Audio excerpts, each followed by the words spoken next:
Kalapyain lang kuha guys. Kakuha na sad sila. Na. Yang balakid. Lapis. Tama na, bola-bola na natutunan. Sinungaling mo si Saray. Yang balakid. Kasi naman siya, hindi siya. Guys, lutoon guys. Diba?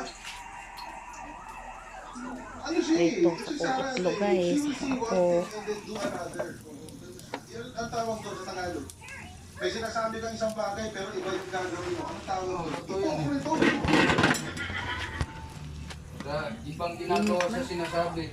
At saka pag-usapan, isang malinis na pahina, walang gano'n.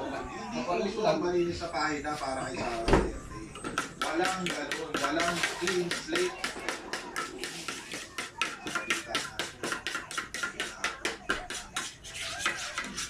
Ang aga-aga daw, magkaaway na naman ito si Big at si... Luto pag itlog guys.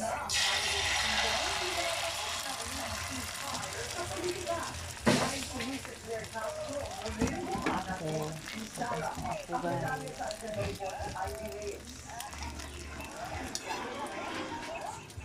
So, ang dami ng issue na napalinis eh. So, dapat talaga malinis na tayo na pagsusunod. Diba?